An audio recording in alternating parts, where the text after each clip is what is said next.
Namoy, it's Joinen. I was not gonna make another video about Onision, but here we are. So first off, a little disclaimer.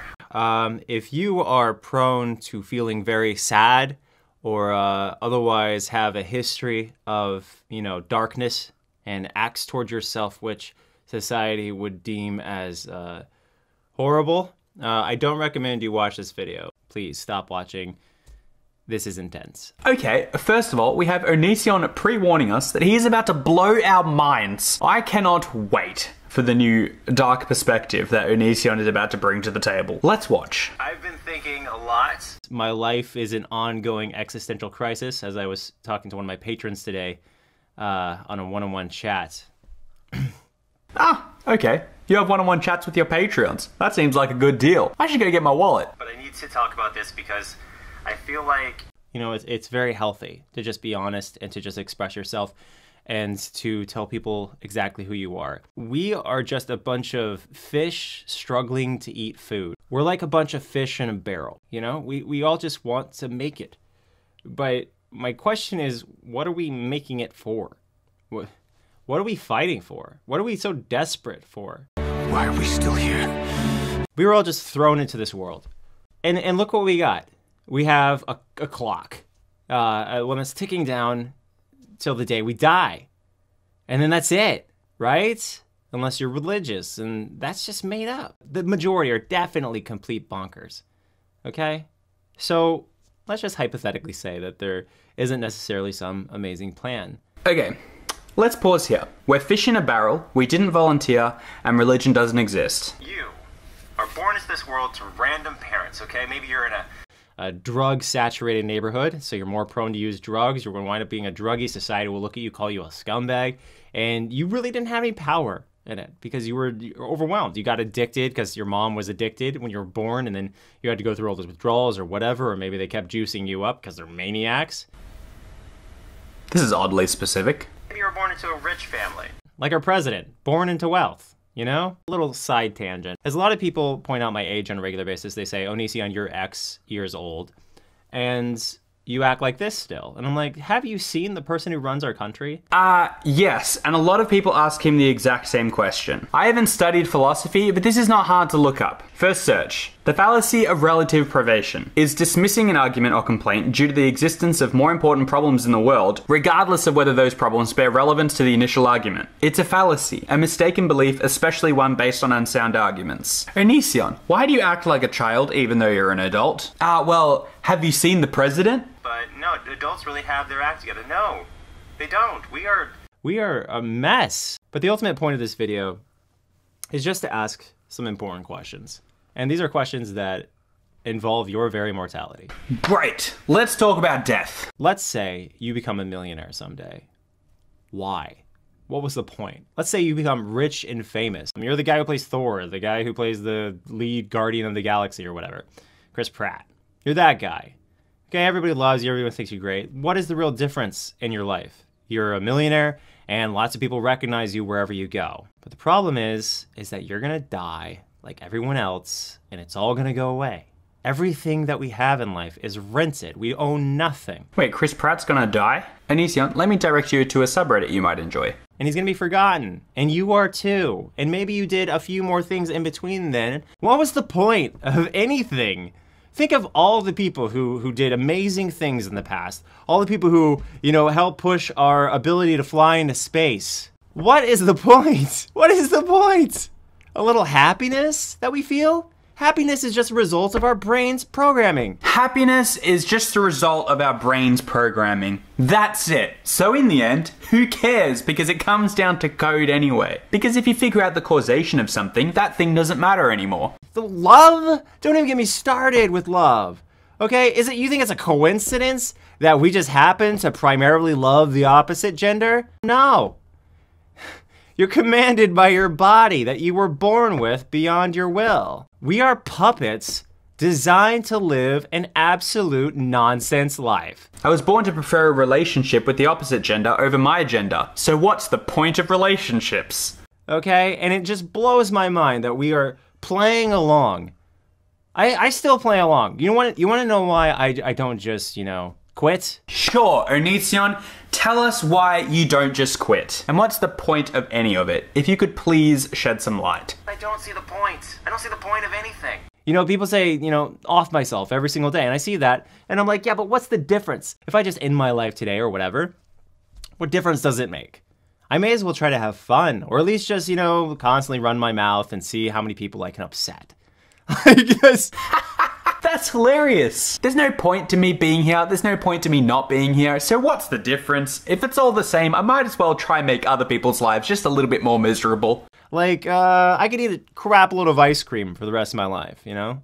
And that sounds better than ending it, because I mean, it's gonna end anyway. Why the rush? This is a great anti-suicide message. Why end it if you can just eat ice cream? We're all gonna die, okay? And it's gonna happen relatively soon. Like in the big spectrum of things, yeah, we're little specks of nothing in the timeline of the universe. We are but specks in the universe. We are so comparatively worthless. Think about like how long time is, and then think about like how long we're in it.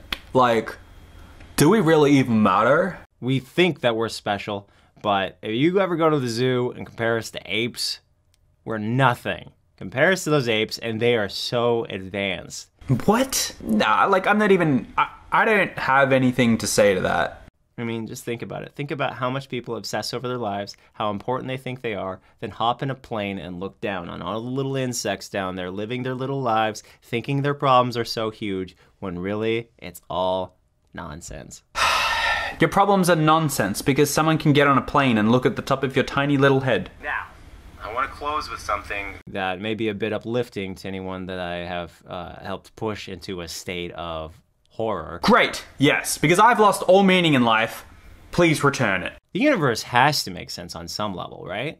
Like, there are moments where you'll say something totally rare. Like, I'll say, you haven't heard about the grr from Invader Zim in forever, right? Sometimes when this happens, when someone brings up something totally rare that they haven't heard in years, it just comes up. It'll come up the next day or in a few hours, twice.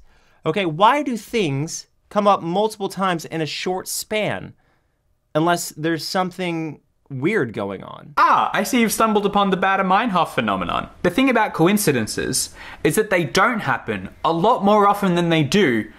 That's why they're coincidences. And when was the last time you made a mental note of a coincidence that didn't happen? Anytime the phrase, "that's so weird, I just heard about that yesterday," would be appropriate, the utterer is hip deep in Baader-Meinhof. Most people seem to have experienced the phenomenon at least a few times in their lives, and many people encounter it with such regularity that they anticipate it upon the introduction of new information. But what is the underlying cause? Is there some hidden meaning behind Baader-Meinhof events? Despite science's cries that a world as complex as ours invites frequent coincidences, intuition tells us that such an explanation is inadequate. The reason for this is our brain's prejudice towards patterns. Our brains are fantastic pattern recognizing engines, a characteristic which is highly useful for learning, but it does cause the brain to lend excessive importance to unremarkable events. Considering how many words, names, and ideas a person is exposed to in any given day, it is unsurprising that we sometimes encounter the same information again within a short time. I watched this video for the first time last night. Since then, I haven't heard or seen anything about Ger from Invader Zim. But my brain doesn't care, because that happens all the time.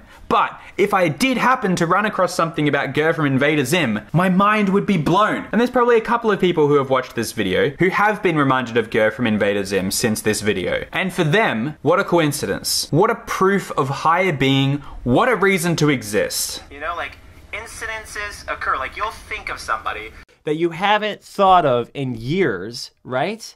You'll just randomly think of them, and you're like, why did I think of them? And then they'll literally be at the mall you were at hours later, and you'll see them, and you'll go, what? How does this happen in the universe where I thought of someone, and then boom, there they are? How often do you think of people? You think of people all the time, but you do not think about how you just thought about someone the other day, and you didn't happen to see them. You only take note of the times you do. It's more so that something is beyond coincidence. Like, there's a coincidence I can't share with you guys because it's a little too personal, but it's so 1 in 30 million chance of happening in my life that's way beyond those examples. I just can't even, there has to be some explanation for it. No way, that sounds incredible. I take it all back. Now, these other examples could just be coincidence, but this story that he hasn't told me, that one really convinced me. All these coincidences that happen throughout my life and the lives of people that I know that are repetitious, superpower level coincidences. You know, maybe we are building towards something. Maybe this life isn't just we're born and then we die. Maybe we're stuck on this planet and it's like Siseska, a word that people hate who don't like me because I invented this whole religion when I was 17. It was more of like just like a concept of the world. But it was this idea that you're stuck on Earth, and Earth is 50% good, 50% bad. And then there are other worlds where if you're bad in this life, you get demoted to another world that's like 80% bad and 20% good. And if you're really good, then you go to a world that is like 70% good and 30% bad until you're just divine in your life.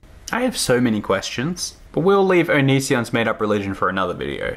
With this consideration that our existence is absolutely ridiculous if there's no purpose. And these coincidences that are beyond my explanation, beyond most anyone's explanation because of the mathematical impossibility or near impossibility of these things.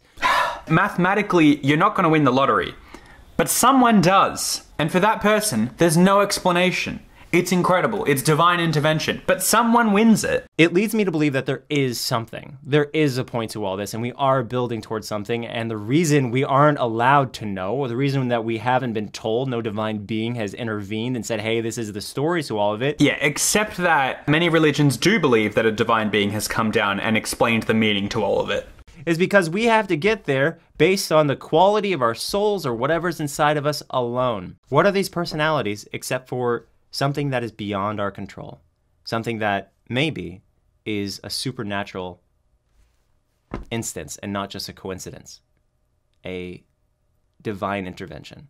And I feel like religion, despite how horrible a lot of them can be, save people from their own toxic worries, you know? Save them from the endless abyss that is ignorance. But maybe ignorance is thinking that there is nothing. Because if there's nothing, then what's the point? What is the point? There's a reason for this camera. Okay. We're getting in a circle here in a very strange way, but pretty much you ended the video completely contesting the point you started the video on. So why do I get so worked up about Onision? Why do I make these videos? People are allowed to discuss this sort of stuff. People are allowed to have flawed philosophies. The problem with Onision is that he seems to have a particularly vulnerable audience. He just attracts that kind of person. And yet, he continues to handle himself questionably, yet publicly, and speaks his mind about topics and more so opinions that are not healthy. You made the warning yourself. You told people not to watch the video if they have a history with self-harm or thoughts about it. But I'm not sure how well that works as a line of defense. And more importantly, the only piece of hope in your message was what you shut down in the beginning of your video. So I want to take this opportunity to say to you, if any of Onision's words got through to you, if you watched his video and thought, you're absolutely right, know that the gift of life is amazing. If you are religious and you find purpose in that, great. If you do not believe in religion, you should very well not care that there is no reason for your higher existence, and find your own. Maybe it's not the pursuit of happiness. Maybe it's family. Maybe it's making other people's lives better. Maybe it's somehow making the world a better place. Or maybe it's just making people laugh. The point is that, sure, there is no point to any of this if you do not make one, if you do not find one. But to dismiss the gift of life and say that there is no point to it, say that there is no point to happiness or to love, is to dismiss the beauty of the choice that you have with your own life and what you're going to do with it. You can do whatever you want with it, and you can make it count. I'll see you tomorrow.